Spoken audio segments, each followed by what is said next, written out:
모셨습니다. 안녕하십니까? 안녕하세요.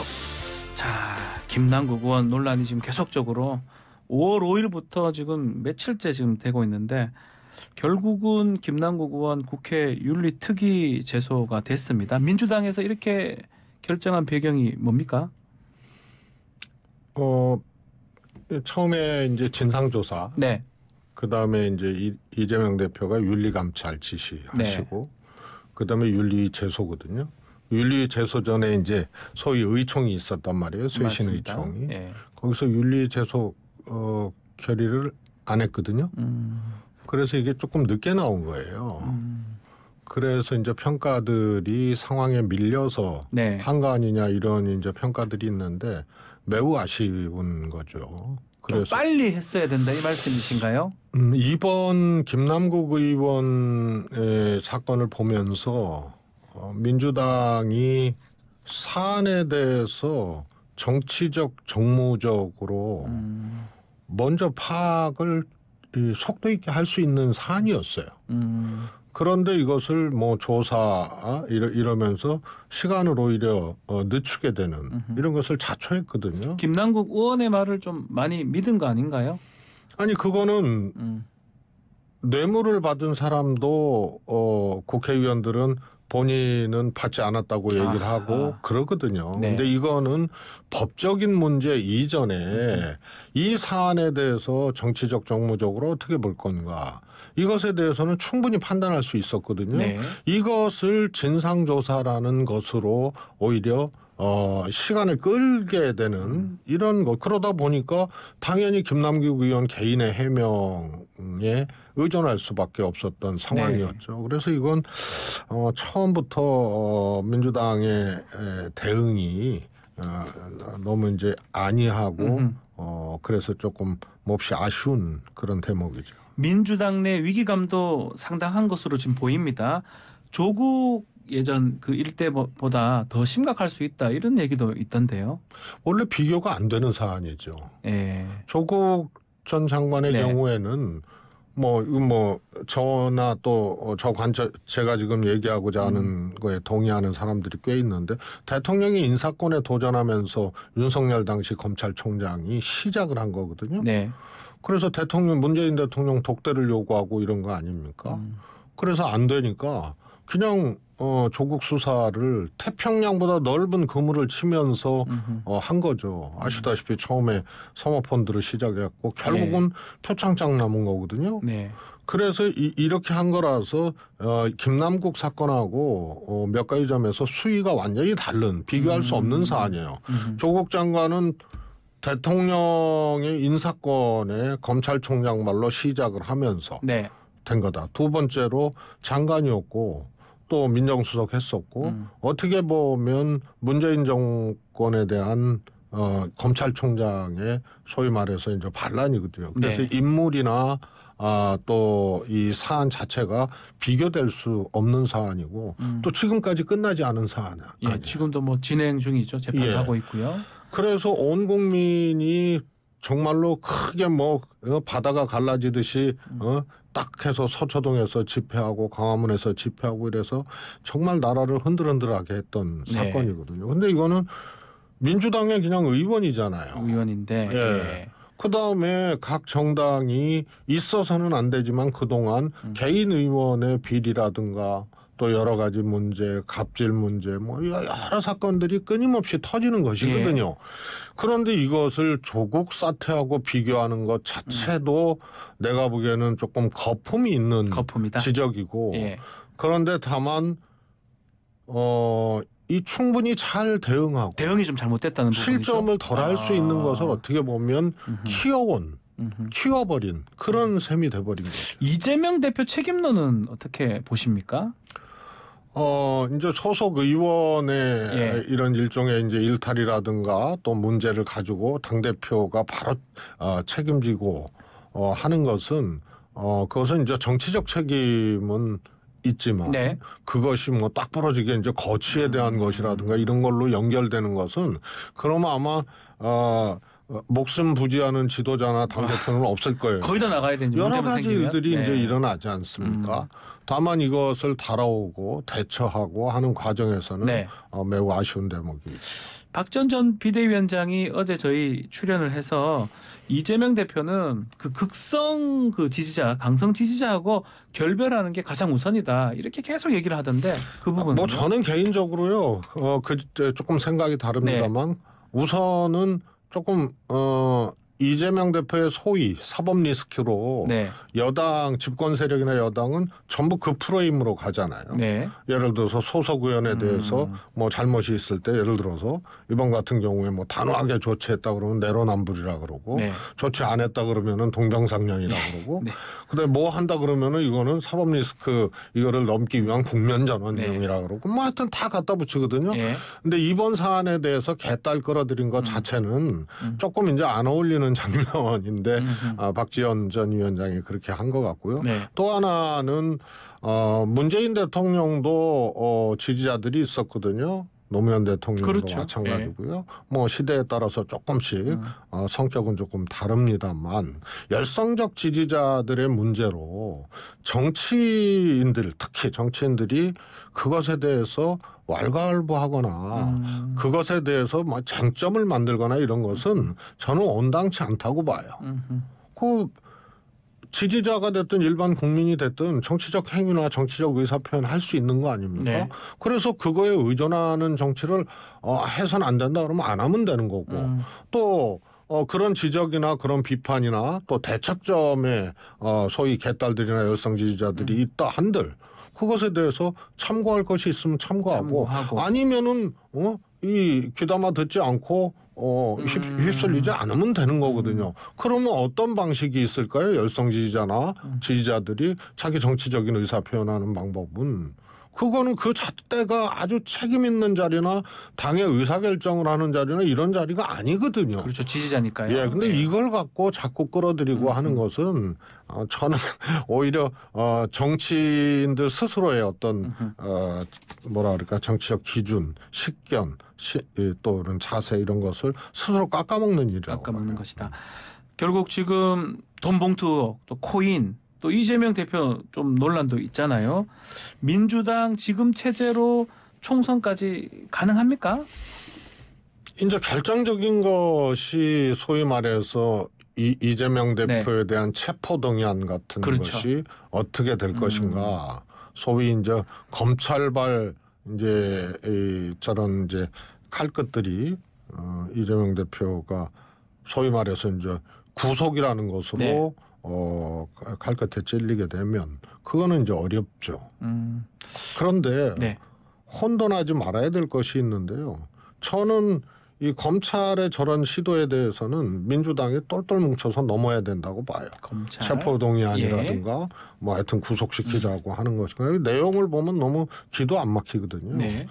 그다음에 두 번째로 이재명 대표와 같은 이런 이제 검찰의 공격이 없는 상태에서도 큰 선거를 앞두고 당대표들이 물러난 사례가 이쪽 당이든 저쪽 당이든 있거든요. 네. 그러면 그 사람들은 왜 소위 사법 리스크라고 한다면 이런 것이 없는데도 이재명 대표와 같은 처지와 경우가 아닌데도 왜 물러났을까?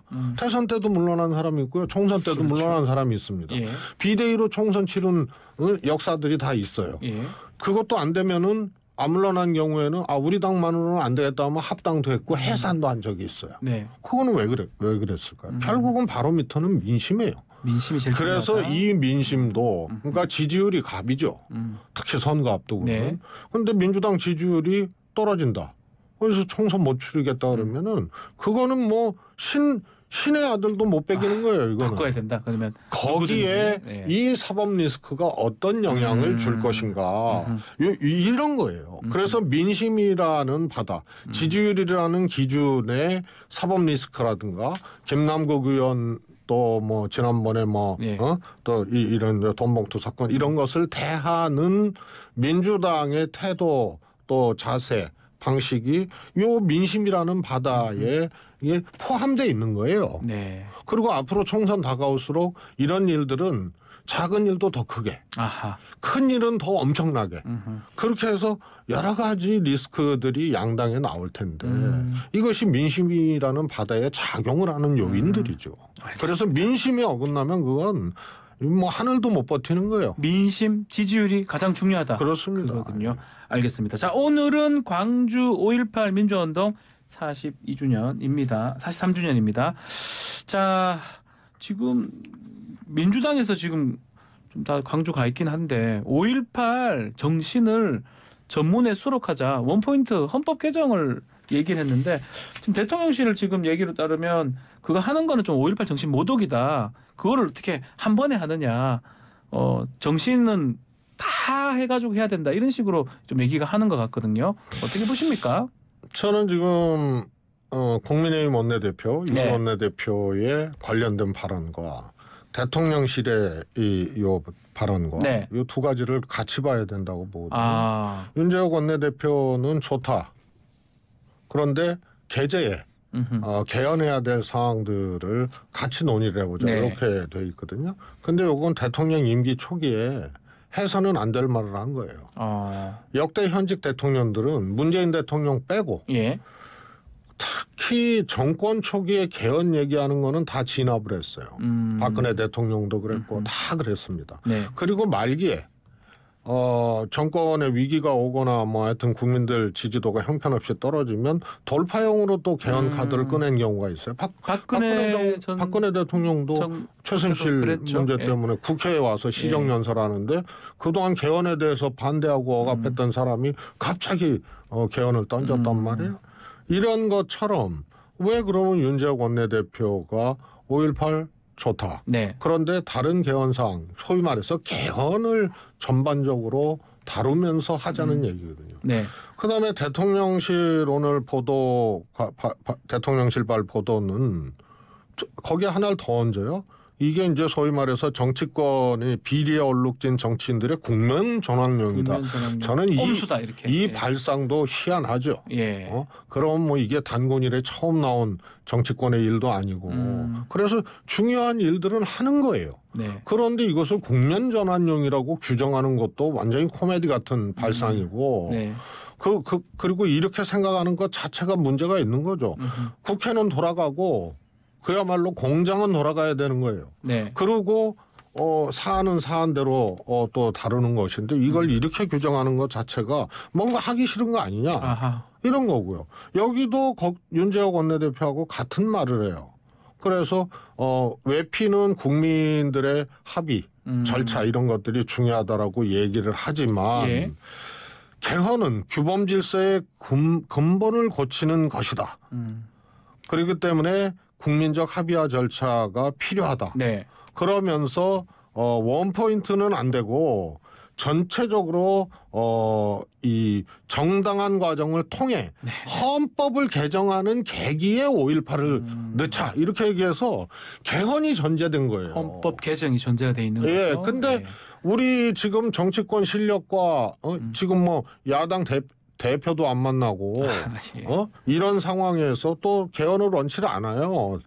대통령 현직 그렇죠? 대통령들은. 초반이니까 정권 초반이니까. 그래서 전반적 개헌하자. 거기에 5.18 다루겠다는 얘기는 안 하겠다는 얘기예요. 안 한다는 뜻이다. 그다음 거짓말했잖아요. 또 이 관계자도. 네. 작년에 언제 대통령이 후보 시절에는 헌법에 넣겠다고 했다가 작년에 5.18 기념사 어디에도 그게 없거든요. 근데 네. 작년에 얘기했다고 또 거짓말을 해요.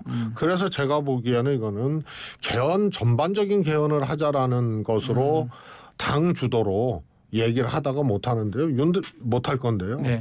윤 대통령이 중대선거구 얘기한 것도 그것도 소화 못하는 정당이잖아요. 그래서 헌법은 개헌은 더 어마어마한 거거든요. 그래서 이거는 안 하겠다는 얘기하고 저는 똑같다.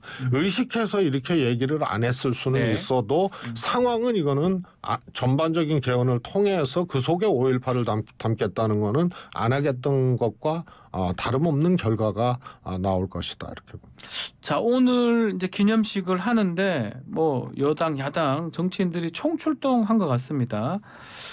뭐 대통령이 지금 갈지 안 갈지 정확한 건 아닌데 막 갈 것 같긴 한데 뭐 호남 민심 달래기용이라고 봐야 됩니까? 어떻게 봐야 됩니까? 뭐 유례 없죠. 전원이 그러니까 어제부터 민주당 어제부터 가 있고요. 예. 전원이 이제 5.18 43주년에 갔다. 네. 특히 이제 국민의힘 쪽에서는 유례 없는 일인데요. 네. 이 앞뒤가 같아야 되거든요. 그거 자체에 대해서 왜 가느냐 이렇게 할 수는 없는데 네. 지금도 5.18 헌법전문수록 얘기를 했는데 작년 기념사에서 얘기를 안 하시고 그리고 지금 야당이 그거라도 하자. 원포인트 하자 네. 그러는데 그건 여러 가지를 감안한 얘기예요. 전반적 개헌이 쉽지 않으니까 이 5.18 이거 중요하니까 이거 하자. 네. 그리고 컨센서스 있는 거 아니냐. 이건데 사실은 이거 걷어찬 거거든요.